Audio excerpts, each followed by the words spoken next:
Assalamualaikum warahmatullahi wabarakatuh. Selamat siang kepada teman-teman semua yang mengambil mata kuliah studi komparasi teks di kelas SAA A5. Pada pembahasan kali ini, izinkan kelompok kami memaparkan tema mengenai komparasi teks Al-Quran dan perjanjian baru, yaitu kisah antara Maryam dan Isa.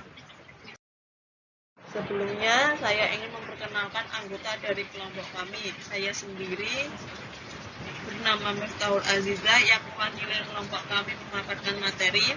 Yang kedua ada Rizky Ulfanita Amiarso. Yang ketiga ada Brahmas Ayuda Pratama. Maryam menurut Al-Quran.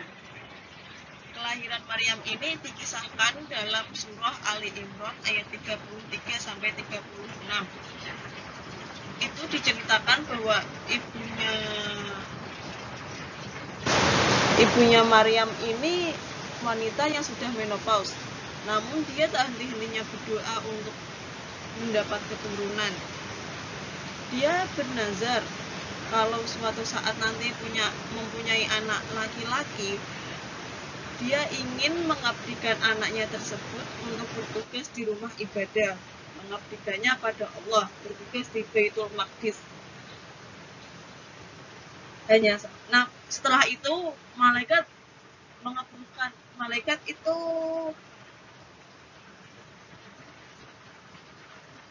setelah itu doanya terkabul.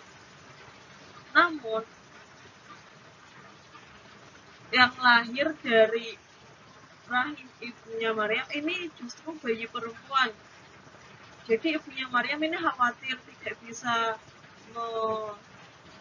mengabdikan anaknya di Baitul Maqdis, karena tradisi pada saat itu hanya kaum laki-laki saja yang boleh mengabdi di rumah ibadah. Kekhawatiran ibunya Maryam ini tercermin dalam surah Ali Imran ayat 36 dengan perkataan, anak laki-laki tidaklah sama dengan anak perempuan. Gitu. Sehingga ibunya Maryam ini terus berdoa pada Allah agar anaknya selalu dalam lindungannya dan terhindar dari godaan setan. Dari situlah bayi perempuan itu dinamai Maryam. Kisah Maryam kecil. Maryam ini terlahir dari keluarga yang taat beragama, soleh, kehormatannya dijaga. Dia lahir dari keluarga Imran.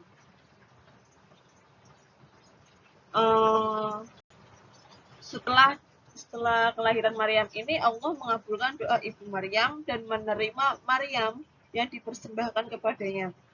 Kemudian ibu Maryam ini membawa bayi Maryam ke para rabi. Lalu mereka berselisih mengenai siapa yang akan merawat Maryam. Dilemparlah undian dengan cara melempar panah, dan semua panah itu tenggelam. Hanya satu panah saja yang muncul ke permukaan air dan tidak tenggelam, yaitu panah milik Zakaria. Zakaria ini juga pemimpin rumah-rumah suci orang Yahudi, serta seorang nabi dari Bani Israel yang termasuk keturunan Sulaiman. Zakaria kemudian membangun mihrab untuk tempat tinggal Maryam. Hanya Zakaria yang keluar masuk dari mihrab tersebut dan mengantarkan makanan kepada Maryam. Sampai suatu ketika, Zakaria dikagetkan dengan situasi di mana ada banyak makanan yang tidak ditemui di daerah itu dan tidak ada pada masa itu. Hal ini dikisahkan Allah dalam Quran surah Ali Imran ayat 37. Ketika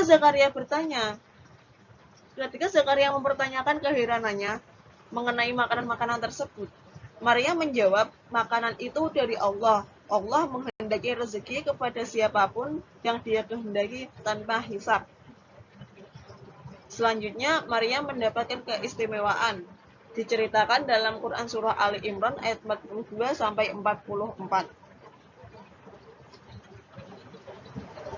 Pada ayat 42, dikisahkan bahwa Maryam telah dipilih Allah sebagai hambanya yang paling taat. Allah telah melimpahkan kesucian kepadanya serta melindungi Maryam dari dosa. Allah memilih Maryam di atas seluruh perempuan. Namun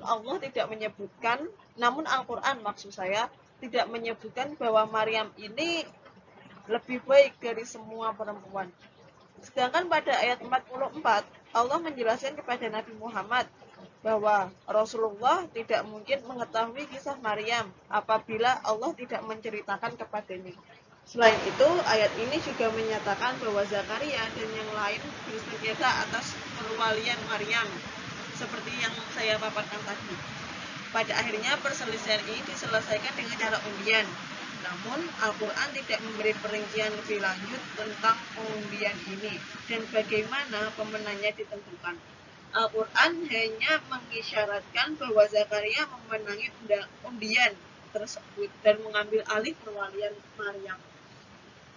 Selanjutnya yaitu penerimaan wahyu tentang kelahiran Isa. Kisah ini diceritakan Al-Quran dalam Quran Surah Maryam ayat 19-34. Pada ayat 19, Quran Surah Maryam yang artinya, ia, Jibril, berkata, sesungguhnya aku ini hanyalah seorang utusan Tuhanmu untuk memberimu seorang anak laki-laki yang suci. Pada ayat ini Jibril ini memberitakan kepada Maryam bahwa Maryam akan mengandung anak laki-laki yang suci. Berita ini tentu mengagetkan Maryam karena pada saat itu Maryam posisinya masih perawan gitu. Di mana Maryam berkata pada ayat 20, Maryam berkata, bagaimana akan ada bagiku seorang anak laki-laki, sedang tidak pernah seorang manusia pun menyentuhku, dan aku bukan pula seorang pezina. Jibril berkata, demikianlah Tuhanmu berfirman, hal itu adalah mudah bagiku, dan agar dapat kami menjadikannya suatu tanda bagi manusia dan sebagai rahmat dari kami. Dan hal itu adalah suatu perkara yang diputuskan. Pada ayat 20 ini, maksud zina itu hanya sebagai kiasan dalam pernikahan. Hal ini menunjukkan keheranan Maryam yang luar biasa menanggapi kabar tersebut. Lalu, Jibril meyakinkan hati Maryam dengan mengatakan bahwa kuasa Allah melebihi segalanya, sehingga tidak ada yang mustahil apabila Dia telah berkehendak. Akan tetapi, melahirkan anak dalam kondisi perawan termasuk hal yang berat bagi Maryam, karena kaumnya tentu akan melecehkannya, mencemoohnya, gitu. Sehingga Maryam memilih untuk mengasingkan diri sebagaimana dijelaskan dalam Quran Surat Maryam ayat 22-26.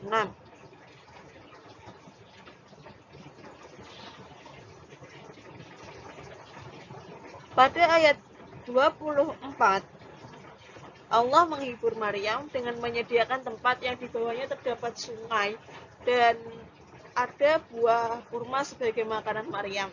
Namun Maryam untuk mendapatkan makanan tersebut, Maryam harus berusaha terlebih dahulu. Dia harus menggoyangkan pohonnya agar pohon kurma tersebut, agar kurma-kurma yang matang ini menjatuhkan dirinya. Jadi bisa dibayangkan bagaimana letihnya Maryam ketika dia dalam posisi hamil harus mencari makan sendiri. Ketika dia setelah melahirkan harus menggoyangkan pohon kurma untuk memperoleh makanan begitu. Selanjutnya yaitu Maryam dikucilkan kaumnya.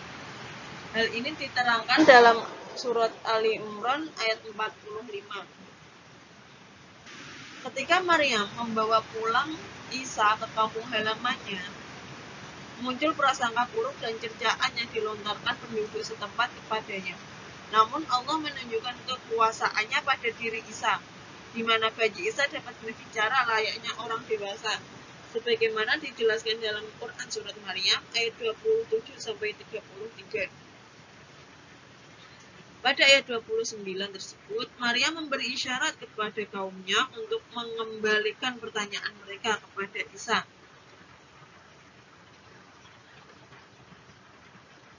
Ketika itu orang-orang penduduk sekitar itu berkata, bagaimana kami akan berbicara dengan anak kecil yang masih dalam ayunan. Kemudian Allah memperlihatkan kebesarannya melalui Isa kecil, Isa yang masih bayi dan berbicara, Sesungguhnya aku ini hamba Allah, dia memberiku Alkitab atau Injil, dan dia menjadikanku seorang nabi. Dan dia menjadikan aku seorang yang diberkati di mana saja aku berada. Dan dia memerintahkan kepadaku mendirikan sholat dan menunaikan zakat selama aku hidup. Dan berbakti kepada ibuku. Dan dia tidak menjadikan aku seorang yang sombong lagi celaka. Dan kesejahteraan semoga dilimpahkan kepadaku pada hari aku dilahirkan, pada hari aku meninggal, dan pada hari aku dibangkitkan hidup kembali. Begitu. Maryam dalam Perjanjian Baru. Maria. Kelahiran Maria ini sama seperti yang dikisahkan dalam Al-Quran, bahwa Maria ini berasal dari keluarga yang taat beribadah. Ibunya yang sudah menopause gitu, dan ibunya juga yang bernazar untuk mengabdikan putranya, mengabdikan anaknya pada Baitul Maqdis. Ayah Maria dalam perjanjian baru ini bernama Yoakim dan ibunya bernama Anna. Selama 20 tahun berkeluarga, Yoakim dan Anna ini belum dikaruniai anak, hingga mereka pergi ke Yerusalem untuk memberi persembahan. Datanglah malaikat dan menyampaikan kabar gembira pada mereka bahwa keduanya akan dikaruniai seorang anak perempuan yang akan mereka namai Maria. Kemudian malaikat tersebut menyampaikan berita bahwa Maria akan dipersembahkan kepada Tuhan sejak dia bayi. Masa remaja Maria dijelaskan dalam Injil Matius 16-25.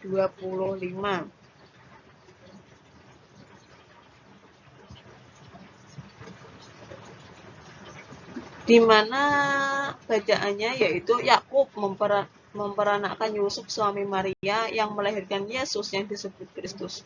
Jadi seluruhnya ada 14 keturunan dari Abraham sampai Daud, 14 keturunan dari Daud sampai pembuangan ke Babel, dan 14 keturunan dari pembuangan ke Babel sampai Kristus. Kelahiran Yesus Kristus adalah seperti berikut. Pada waktu Maria, ibunya, bertunangan dengan Yusuf, ternyata ia mengandung dari Roh Kudus. Sebelum mereka hidup sebagai suami istri, karena Yusuf suaminya seorang yang tulus hati dan tidak mau mencemarkan nama istrinya di muka umum, ia bermaksud menceraikannya dengan diam-diam. Tapi ketika ia mempertimbangkan maksud itu, malaikat Tuhan nampak kepadanya dalam mimpi dan berkata, Yusuf anak Daud, janganlah engkau takut mengambil Maria sebagai istrimu. Sebab anak yang ada di dalam kandungannya adalah dari Roh Kudus. Ia akan melahirkan anak laki-laki dan engkau akan menamakan dia Yesus, karena dialah yang akan menyelamatkan umatnya dari dosa mereka. Hal itu terjadi supaya genaplah yang difirmankan Tuhan oleh Nabi. Sesungguhnya anak darah itu akan mengandung dan melahirkan seorang anak laki-laki, dan mereka akan menamakan dia Immanuel, yang berarti Allah menyertai kita. Sesudah bangun dari tidur, Yusuf berbuat seperti apa yang diperintahkan malaikat Tuhan itu kepadanya. Ia mengambil Maria sebagai istrinya, tetapi tidak bersetubuh dengan dia sampai ia melahirkan anaknya laki-laki. Dan Yusuf menamakan dia Yesus. Maria mendapatkan kabar kelahiran Yesus. Kisah Maria dalam Injil Lukas lebih terperinci dibanding dengan yang tertera dalam Injil Matius. Kisah tersebut terdapat dalam Injil Lukas 26, Injil Lukas 1, 26 sampai 38. Jika dalam Injil Matius, kisah Maria lebih ditekankan pada hubungannya dengan Yusuf, dalam Injil Lukas lebih diperinci lagi dari pertemuannya dengan malaikat yang memberitakan berita kehamilan Maria. Malaikat menyatakan bahwa Maria akan mendapat kasih Allah, yaitu dengan mengandung dan melahirkan anak laki-laki yang akan diberi nama Yesus. Namun Maria merasa khawatir dan bertanya pada malaikat, bagaimana hal itu mungkin terjadi karena aku belum bersuami? Malaikat menjawab pertanyaan Maria bahwa Tuhan akan melindunginya karena anak yang dikandungnya adalah kudus. Dalam Injil Lukas, selain mengisahkan kehidupan Maria juga mengisahkan tentang kehidupan Elizabeth. Ia diceritakan bahwa Elizabeth akan mengandung anak laki-laki pada masa tuanya. Padahal sebelumnya Elizabeth merupakan wanita yang mandul. Hal ini menunjukkan bahwa tidak ada yang mustahil bagi Allah. Kisah Elizabeth dalam Injil Lukas mempunyai persamaan dengan kisah istri Zakaria seperti yang telah dijelaskan di atas. Istri Zakaria juga merupakan seorang yang mandul, akan tetapi dia dianugerahi anak pada masa tuanya. Hal ini disebabkan karena doa Zakaria yang dikabulkan oleh Allah. Yesus menurut Al-Quran atau Isa. Isa lahir dari Maryam yang masih perawan. Ketika itu, malaikat Jibril mengabarkan kepada Maryam bahwa dirinya tengah mengandung anak laki-laki yang suci, yaitu Isa. Pemberian nama Isa Al-Masih juga dikisahkan melalui surat Ali Imran ayat 45, sebagaimana penjelasan yang tersebut di atas. Selain itu, Al-Quran juga menerangkan mengenai mukjizat yang dimiliki Isa. Salah satunya ialah menghidupkan orang yang telah meninggal. Dijelaskan dalam Quran surah Ali Imran ayat 45.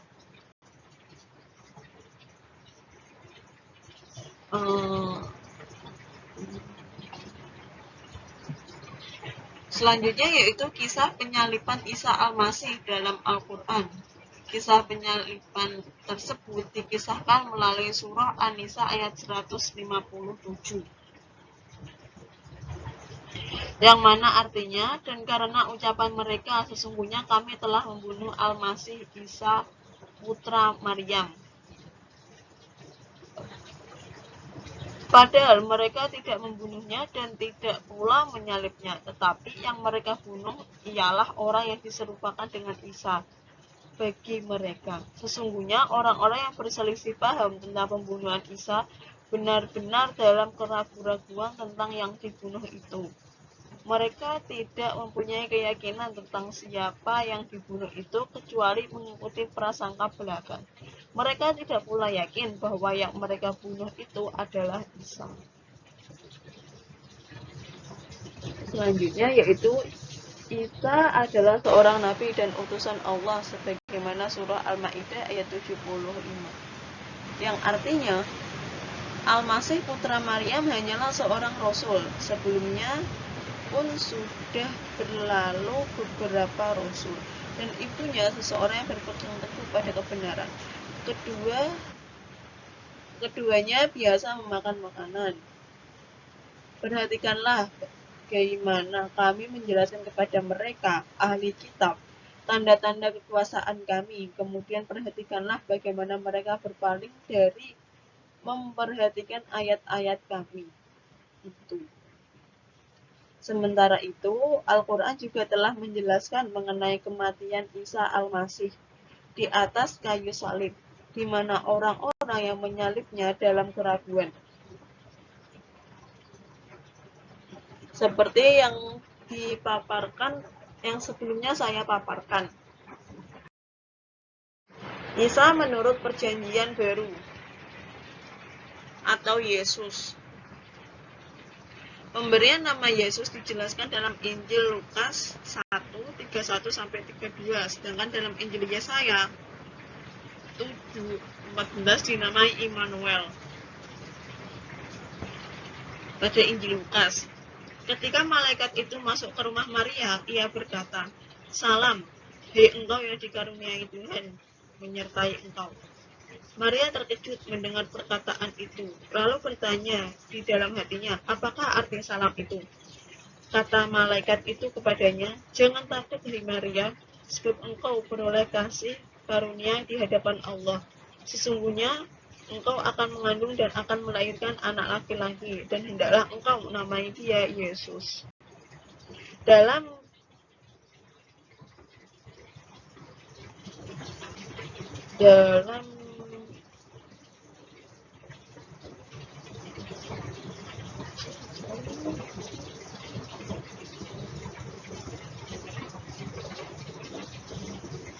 Yesus dianggap sebagai wahyu dari Tuhan melalui malaikat Gabriel.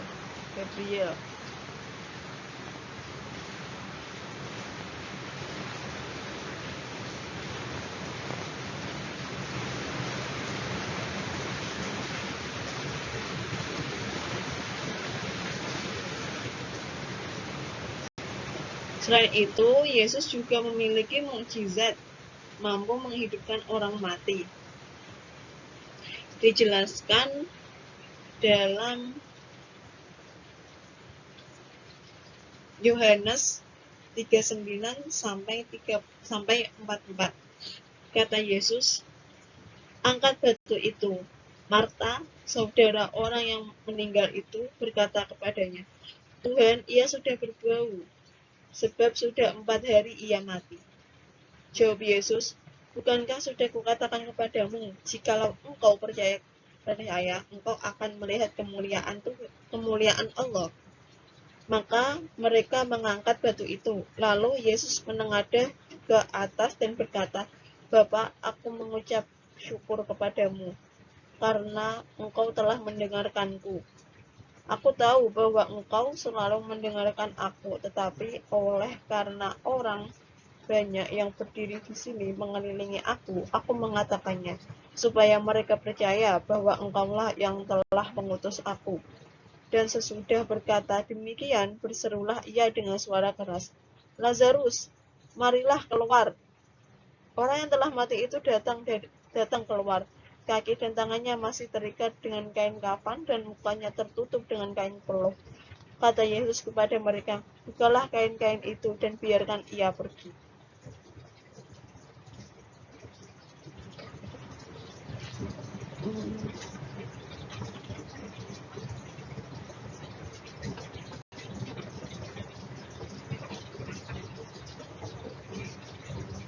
Mengenai penyaliban Yesus, Injil menjelaskannya dalam Markus 15, 14-17. Lalu Pilatus berkata kepada mereka, "Tetapi kejahatan apakah yang telah dilakukannya?" Namun mereka makin keras berteriak, "Salibkanlah dia!" Dan oleh karena Pilatus ingin memuaskan hati orang banyak itu, ia membebaskan Barabas bagi mereka. Tetapi Yesus disesahnya, lalu diserahkannya untuk disalibkan. Kemudian serdadu-serdadu membawa Yesus ke dalam istana, yaitu gedung pengadilan, dan memanggil seluruh pasukan berkumpul. Mereka mengenakan jubah ungu kepadanya, menganyam sebuah mahkota duri dan menaruhnya di atas kepalanya. Kemudian mereka mulai memberi hormat kepadanya, katanya, "Salam, hai Raja, orang Yahudi." Salam, hai Raja orang Yahudi. Mereka memukul kepalanya dengan buluh dan meludahinya dan berlutut menyembahnya. Yesus disebut sebagai anak Allah karena dia merupakan jelmaan Allah yang menjadi seorang manusia. Dijelaskan dalam Yohanes 1:1-14. Pada mulanya adalah firman. Firman itu bersama-sama dengan Allah dan firman itu adalah Allah. Ia pada mulanya bersama-sama dengan Allah. Segala sesuatu yang dijadikan oleh dia dan tanpa dia tidak tahu ada suatu apapun yang telah jadi dari segala yang telah dijadikan. Orang-orang yang diperanakkan bukan dari darah atau daging, bukan pula secara jasmani oleh keinginan seorang laki-laki, melainkan dari Allah.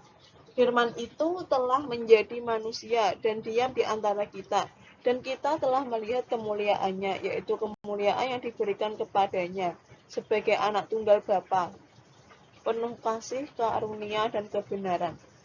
Berbeda dengan Al-Quran yang menyampaikan bahwa Maria mengasingkan diri.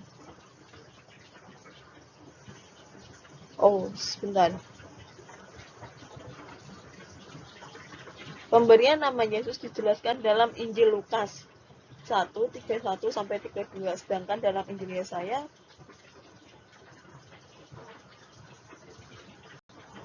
7:14 dinamai Immanuel.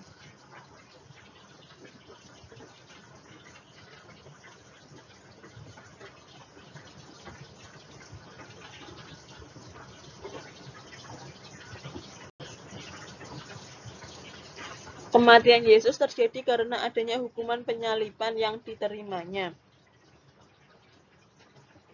Dijelaskan dalam Markus 27-37.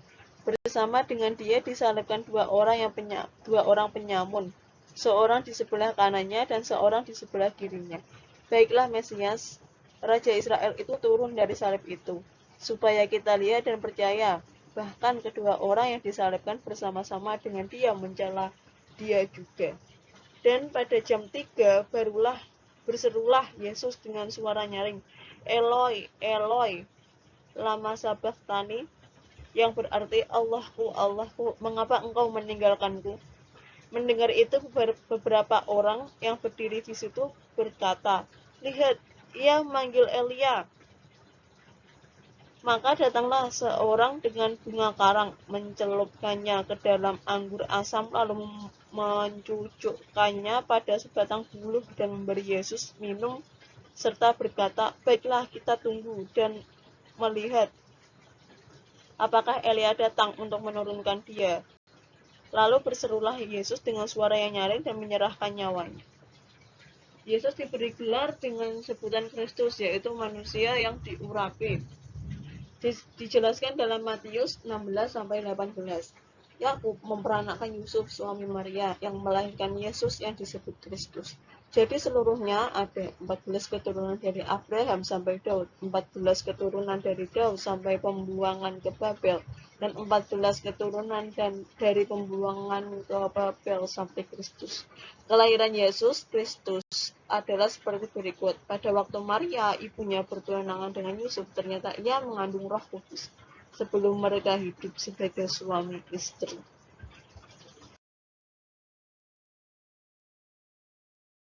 Komparasi Al-Quran dan New Testament atau Perjanjian Baru. Persamaan kisah Maryam dan Isa dalam Al-Quran dan New Testament. Persamaannya itu, Maryam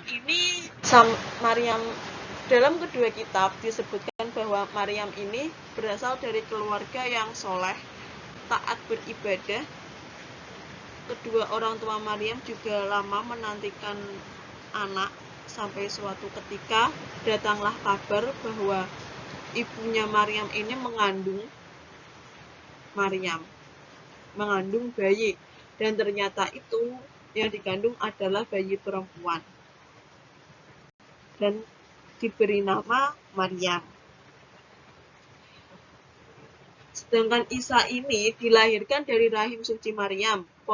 Dengan keadaan Maryam yang masih perawan, dia melahirkan seorang anak laki-laki yang suci, yaitu Isa, atau dalam Al-Quran disebut Isa, dan dalam New Testament disebut Yesus Kristus, begitu. Sedangkan perbedaannya, Maryam ini ketika hamil dia mengasingkan diri dari kaumnya dan keluarganya. Itu dalam Al-Quran. Sedangkan dalam Injil disebutkan bahwa Maria ini pergi bersama tunangannya ketika dia hamil. Maksudnya itu, Maryam itu telah bertunangan dengan si Yusuf ini, tetapi dia posisi hamilnya ini sebelum bertunangan, gitu. Isa ini dalam Al-Quran dianggap sebagai nabi dan rasul, utusan Allah, bukan sebagai Tuhan. Tetapi dalam Injil, Isa ini disebut sebagai Tuhan. Isa ini memiliki mukjizat berupa mampu menghidupkan orang yang meninggal. Lalu yang menjadi perdebatan yaitu penyalipan Isa. Penyalipan Isa dalam Al-Quran itu disebut ada keraguan-raguan. Maksudnya itu orang yang menyalip Isa ini sebenarnya masih ragu apakah yang disalib tadi itu benar-benar Isa atau justru orang lain. Begitu. Sedangkan dalam Injil disebutkan bahwa penyalipan Isa ini disebut sebagai penebusan dosa untuk kaumnya. Hukuman yang mana nantinya akan menebus dosa umatnya. Karena Isa ini itu adalah wahyu Tuhan dalam bentuk manusia. disebutkan juga bahwa Isa ini itu jelmaan Tuhan dalam bentuk manusia, sehingga Isa ini lebih dikenal sebagai wahyu Tuhan dalam bentuk manusia. Begitu.